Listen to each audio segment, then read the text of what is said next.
But I put together this special episode today to motivate some of you guys to actually get started with your online business. And I know a lot of you guys out there are just listening. You guys are on the sidelines right now. And here's the funny thing about getting started with a business. Getting started is actually the hardest part, but once you get started, good things tend to happen. And once you get started, like the momentum just kind of pushes you forward. So I'll just give you a quick example. Among the students in my profitable online store class who have actually gotten started and launched a product, 56% of them are now actually making at least 4 figures per month. And so I know for a huge hurdle for a lot of you guys out there is to actually just get started. And so today, I want to talk about ways that I personally use to motivate myself. And this is actually coming from the perspective of a lazy Chinese guy, which I am a lazy person. And that's the funny thing. There's this misconception among my readers and my listeners that I'm like Superman or something. And I think it's because I write posts, I interview awesome guests on the podcast, I run a training class and a conference. Everyone just naturally thinks for some reason that I am a motivated person. And I'm actually not. I'm actually pretty lazy. And if you ask any of my close friends, and they'll tell you that I'm just a lazy Chinese guy. Like if I can't locate the remote, I'm not changing the channel on the TV. And here's a funny story. A long time ago, I had this roommate. Her name was Susan, and she's actually one of my closest friends today. But what's funny was she was actually a neat freak, and we were roommates. And one of the things she hated about me was the fact that I left dirty dishes in the sink. Now, it wasn't like I let them pile up, but as soon as I put the dish in the sink, I'd let it sit, whereas she expected me to wash them right away. And so one day she actually got totally fed up with me doing the dishes, and she said, "All right, that's it. I'm just going to let this dish pile up, and let's see what happens." And she was basically challenging me to a lazy off, which was a big mistake. And so it was a test of wills, and the dishes got stacked up so high that it was like a game of Jenga. And it piled up so high, and it was like on the verge of just like collapsing on the floor and just causing a huge mess on the floor. Long story short, it piled up so high that she finally broke down and she gave up. And so I was the proud winner of the laziness contest. Here's another funny thing.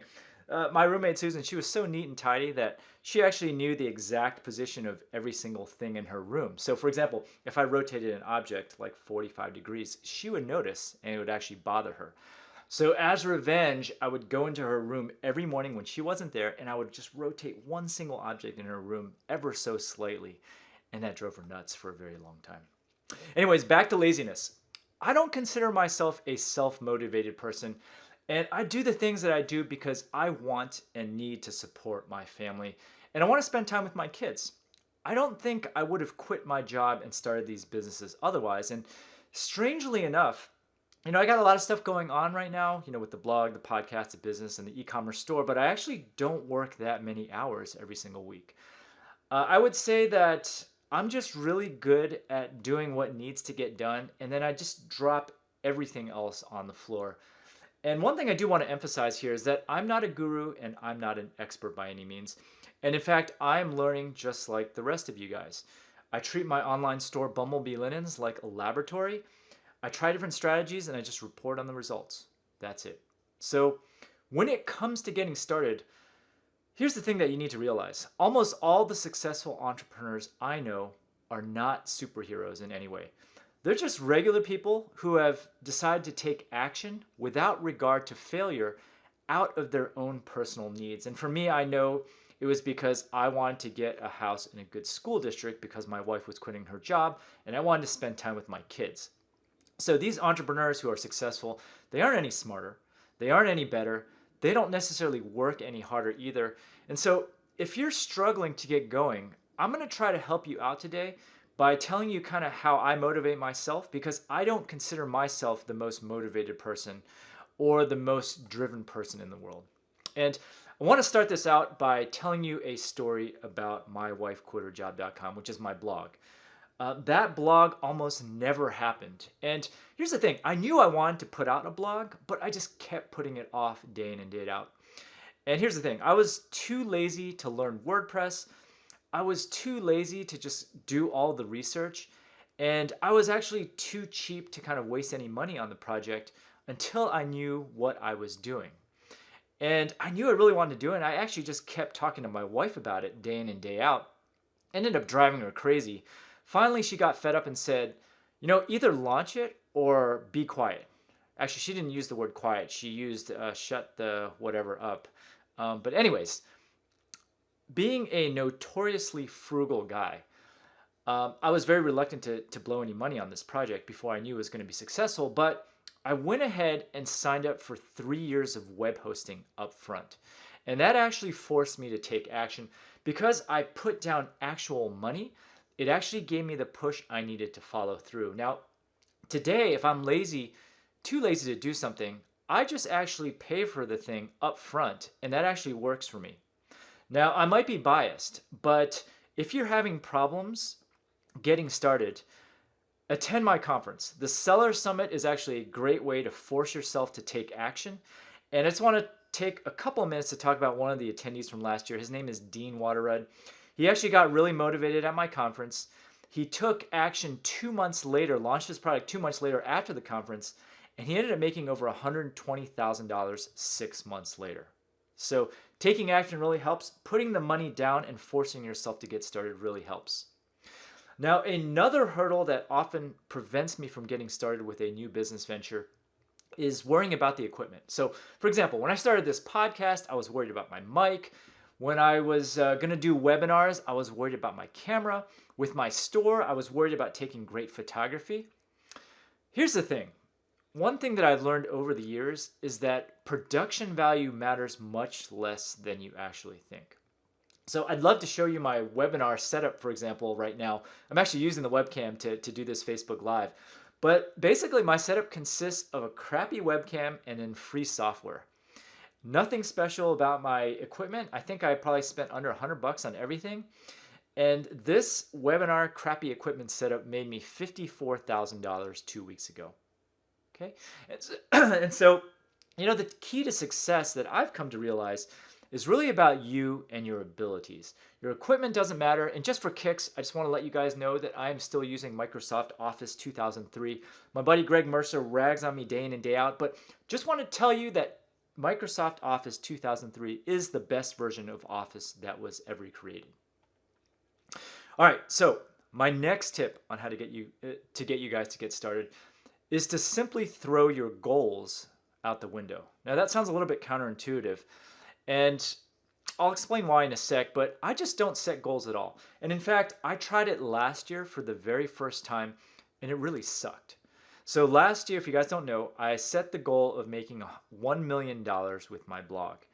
And even though I actually hit that goal, it really stressed me out. And here's actually what happened. I was enjoying Thanksgiving dinner with my family and my wife. And over, kind of dinner table conversation, she casually told me that I was on track to be $30,000 short of my goal by the end of the year. And when I heard that, I started freaking out. And it was an artificial goal. I started freaking out and I started working, and all of a sudden my mind wasn't on Thanksgiving anymore. And I don't need that kind of stress. So here's what I do today. I just lay out what I'm going to do that's new in terms of strategy for the year, and then I just let it ride. I let the chips fall wherever they may, and I just tell myself that I'm putting my best foot forward, putting my best effort out there, and whatever happens, happens. And because I started doing this, it has made running my business much more enjoyable. So here's the thing about goals. Like, I know if I set goals and I miss them, I would probably get pretty depressed. But if I hit my goals, I would probably keep upping my goals and just stress myself out year over year. So my philosophy, at least, is that your business should be improving your life. And your goal in general should be to enjoy your life and spend time with those people that you want to be spending time with. All right, so I've been running my training class for 6 years now, and I always get a lot of questions from students who worry about potential disasters that could happen with their business. And I understand where that's coming from. I have this tendency to worry about all the little details before I launch something as well. And I'll just give you a quick example. When I launched my class, I was actually terrified about being able to provide technical support to my students because I know that a bunch of the students in my class are tech averse. Okay, and I actually remember chatting with my buddy Ramit Sethi of I Will Teach You to Be Rich about this.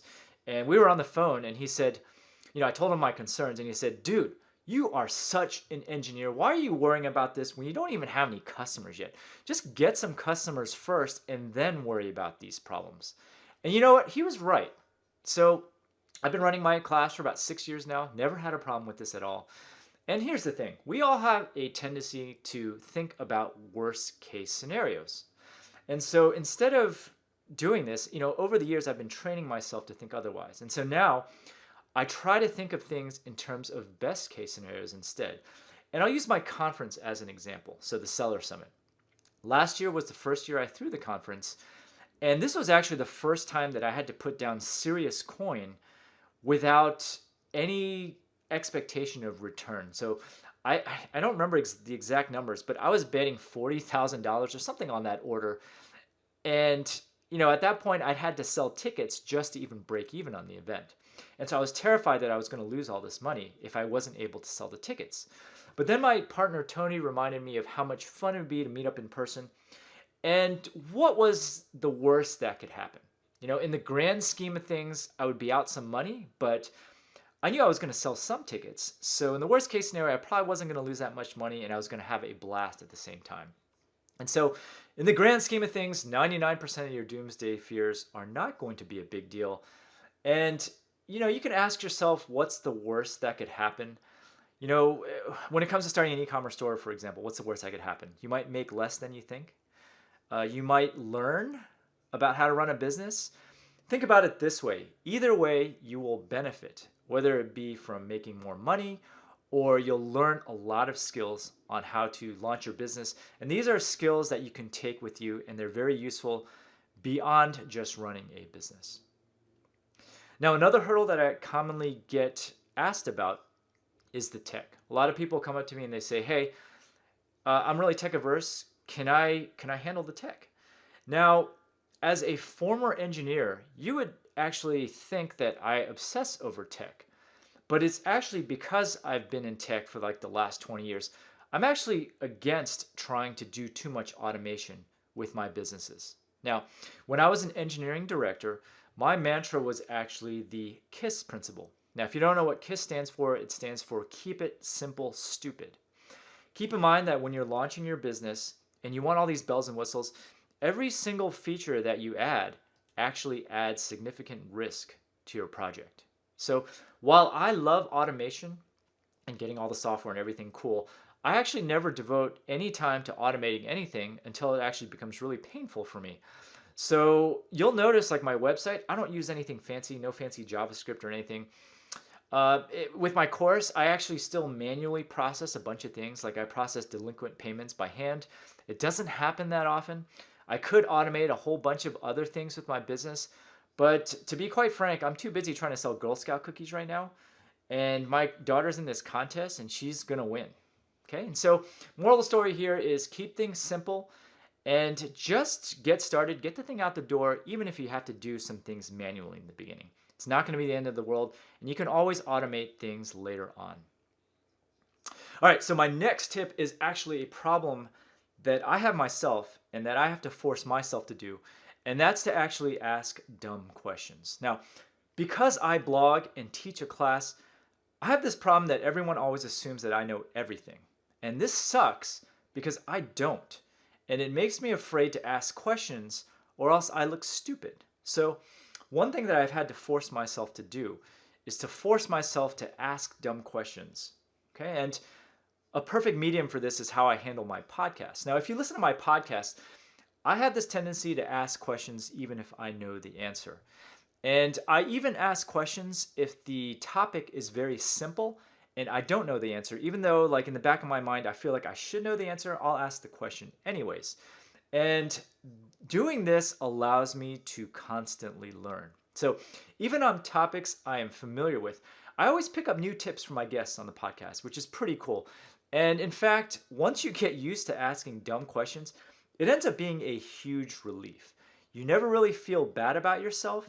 And by giving yourself the excuse to act stupid, you actually are giving yourself a chance to learn. So now imagine, I have people think of me like an expert or a guru, but imagine if I didn't ask the stupid questions, I would never learn the answers to those stupid questions. And so I force myself to not be afraid of acting dumb, and you should do the same. Okay, and my final tip for you on getting started is to simply stop complaining. Just stop. As someone who gets over 400 emails per day running my blog and my podcast, I can tell you firsthand that I'm much less likely to help someone who is complaining to me. No one likes a complainer. Also, no one likes hearing excuses either. In general, if you're emailing me or anyone else for help, just keep in mind that people want to help people who actually take action. People want to help people who actually try. So if you're still on the sidelines of your business and you want to get started, suck it up and just do it, and use some of the tips that I provided for you today. There's really no excuse to get started, and I guarantee you that once you do get started, there will be a momentum that you will generate, which will help you follow through with your business. And once you've taken action, send me email again, and I'll be much more likely to help you on your journey. Thanks a lot. Hope you guys enjoyed this.